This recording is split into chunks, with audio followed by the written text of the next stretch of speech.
Guys, what's up? We're back with another episode of the Convo. This will be the second time Boomboss will have an interview with this man this year. Yeah. My baby, my Valentine. Like when you started the year, did you imagine that the Warner deal, that's gonna happen? Is that something that has been in the works for long, or it just suddenly? Yeah, it's actually been in the works for long. Okay. Yeah, I mean, like when I started the year, I had high hopes and I had plans. And for me, I don't really dream. I'm a dreamer, but I'm not a dreamer. I'm more of like a goal setter. Okay. A realistic goal setter. So me and my team, we had goals for the year and we worked hard to achieve those goals. And we achieved those goals and more. Yeah, my contract with Chocolate City was expiring this year. And I wanted to, I wasn't really sure what I was going to do after that, like in terms of labels or whatever, but yeah, it just happened naturally, everything was just like natural and I ended up in Warner. So It was all organic. pretty much as much as I hate that word organic because it's been overused, but Yeah. it was actually organic. Okay. Felony is out. The feedback has been amazing. Yeah. What's the story behind Felony? Knowing that you are Ckay, right? Which means you probably have like 200 to 500 songs in the archive or in the hard drive somewhere. Yeah. What's the story behind that song? And what made you pick that song? Like, okay, this is the single we're going with. Okay, it was actually lockdown, so during lockdown I couldn't go out. Yeah. Nobody could go out, so I was FaceTiming a lot. Oh, okay. So I was FaceTiming one girl, and yeah, man, like I actually not been in a relationship in almost 2 years, so I don't know, for some reason this particular girl, we just like had a crazy connection, and I started to catch feelings. But we never dated though. I only caught feelings for a brief period. Women, y'all can still shoot that. Yeah, I caught feelings for like a brief period, and yeah, that brief period is what birthed Felony.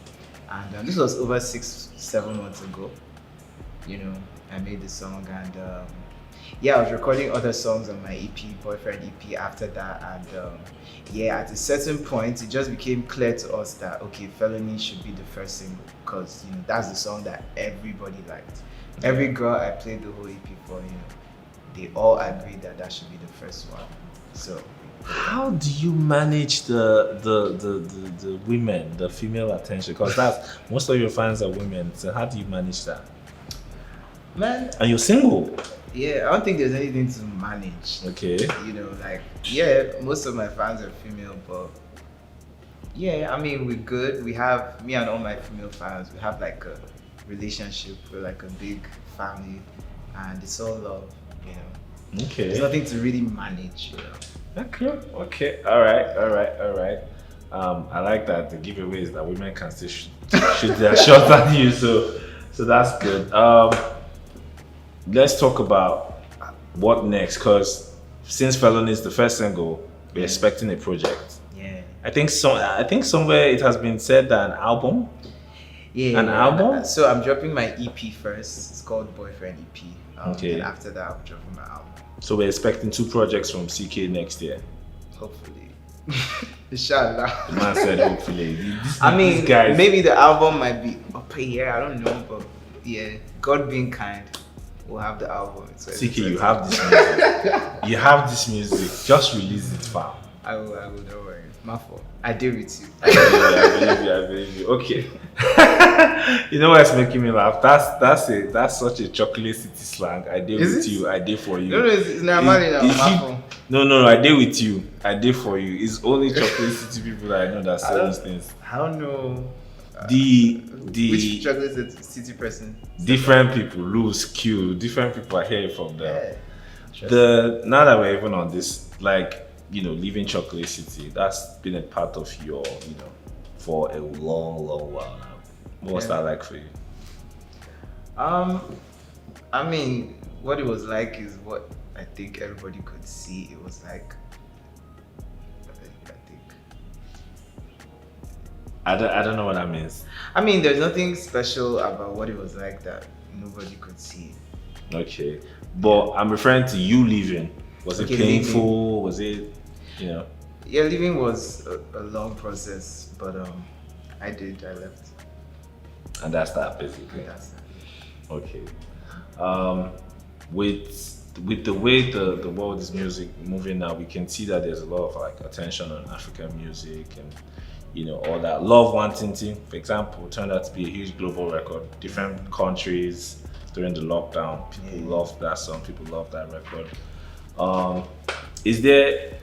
Do you think that when you're making music, you should consider making music for a global audience, or do you still try to keep it local? Do you still think I'm just releasing like the normal CK? Well, for me, there's no normal CK. There's just CK, and when I make music, I don't try to engineer the music and say, oh, you know what? It will appeal to this audience. Yeah. I just express myself, man. Like, music is all about self-expression. It's all about reproducing or recreating the vibes you have in your head, in your heart, and turning it into sound.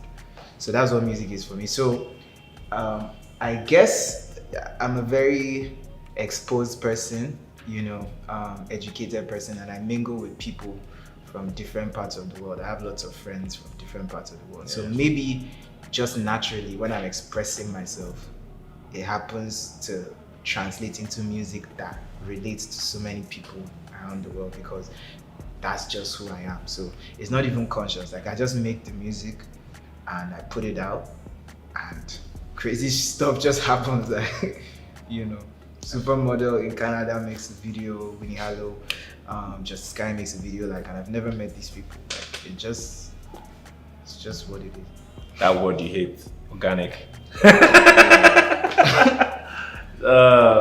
The record with Davido, how did that happen? Yeah, that was actually it was actually a very funny story, because we didn't plan it. I wasn't trying to get on ABT. Yeah. It was just crazy. Like, I went to Budgie's house. Okay. Budge, yeah, because we're working on a song for his project, and so I ran into Issa at we're lodged somewhere near 4 Points. So I just ran into Issa and we're just talking about so many things that day. The industry. That was literally my first time outside since Corona. Wow. Because I was indoors all through. So this was my first time mingling with people, industry folk, and we're just talking about plenty things. And he was just like, "Oh, David is working on his album, and it's crazy." So he said they were releasing the album like the following week. So he was like, "Oh, that David is actually open to working with people. That there's this young producer, I think it's Napji, he was talking about that. David just met him, and he ended up producing 5 songs on the album." I was in my mind, I was like, "Yo, man, it would be crazy if I'm on this album, or like that would be so sick." But I'm late, sharp, because they're dropping it next week. Yeah.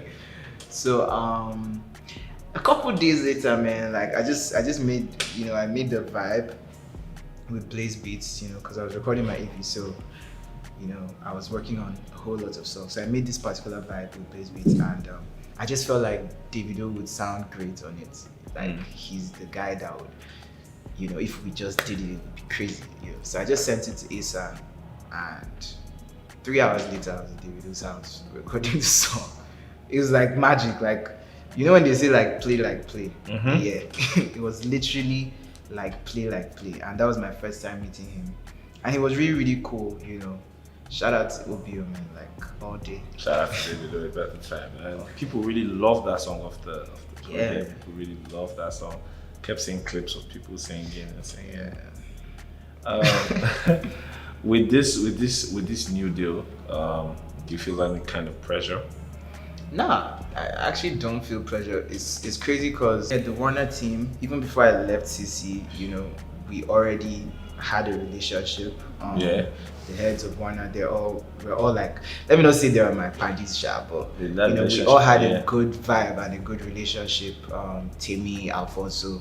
So it was just like, it was just a very seamless transition for me, and I don't feel any pressure. Like, I'm just making my music, expressing myself, and doing what I know best, and I'm privileged to just have a bigger team to, do more with the music and, take it to greater heights, basically.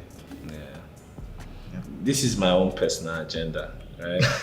Because we've gotten for the fuck Ckay, we've gotten the second project where Love Wanted is. Ckay the first. Ckay the first. Now album. It's album next, bro. Album next, bro. This is my own personal agenda. Yeah, but there are some things that are above our personal agendas. The world, That one's update. It's a big world, and so many forces, so many things are at play. Yeah. So it's bigger than me. It's bigger than you. It's bigger than all of us here. Like, you get. So, it's just how God wants it. So EP first, you love it. Trust Boyfriend me, EP. because I love it, and if I love it, you must love it. Yeah. And after that, the album, which you also love, because Yeah. I love it. And if I love it, how dare you not love it? How do you juggle the whole being a producer, being a songwriter? I don't. Being it's just all I don't natural, juggle like- anything. I just do what I want. Like, oh, I want to produce today, I'll produce. Oh, I want to sing on what I produced yesterday, I'll sing on what I produced. Oh, I want another producer to add stuff to the beats I produced yesterday. Oh, hello, what's good? Can you add stuff on these beats? I send you data and he adds it. Oh, I made a song and I send it to an artist and the artist says, oh, this song is perfect for my project. I send. So that's how it is. I'm not juggling anything. I'm literally just making music all day. I'm vibing, I'm being creative, I'm expressing myself, I'm experiencing things which I sing about, and like there's no, it's a very blurred line, I just create. Are you still open to producing for people? Yeah, but I produce based on personal interest. Like if I want to produce for this person, I'm not really sitting down in a studio waiting for customers or Of course, obviously. Yeah, so I work with who I want to work with. I work with who has my money.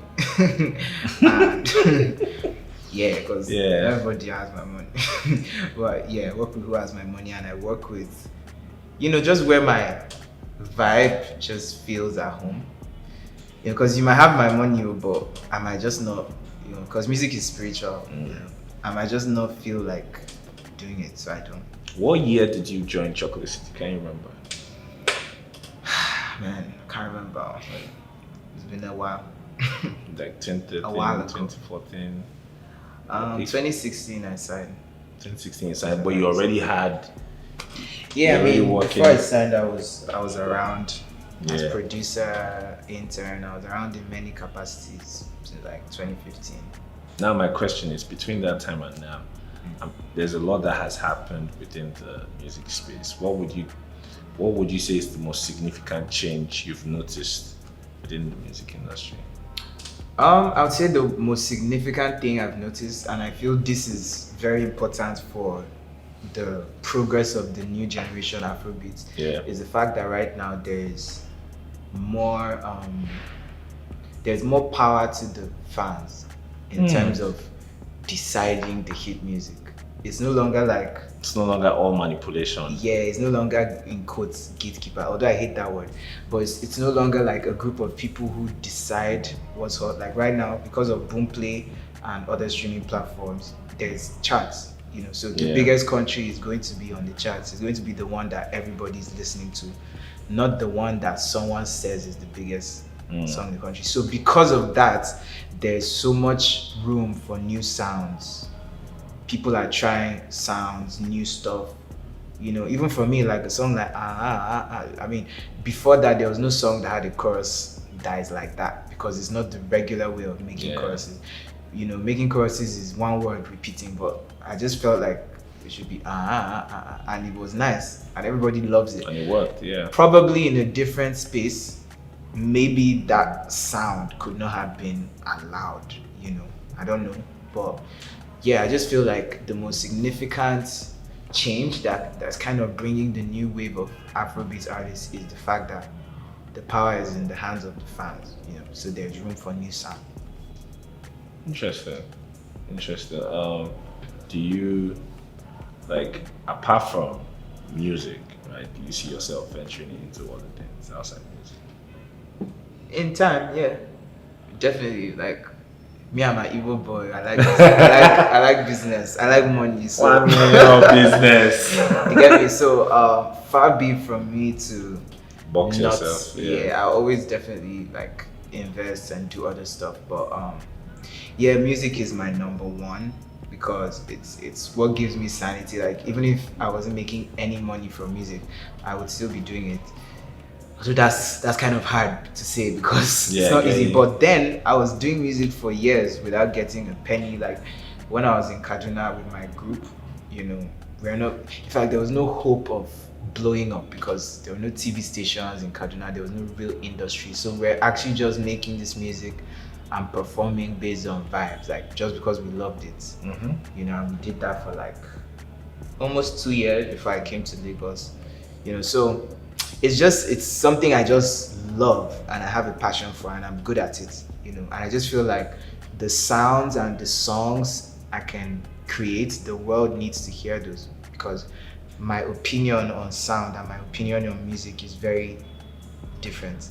So I feel like the world just needs to hear my opinion on what music, on what Afrobeat should sound like. Yeah.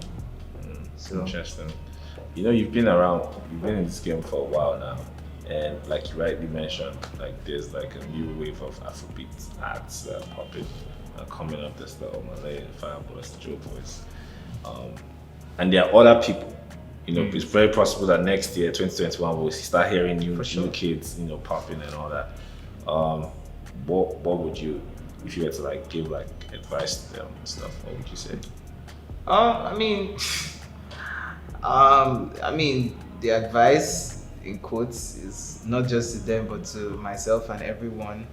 Just make music, make great music, and you know, tell your story, tell your own narrative.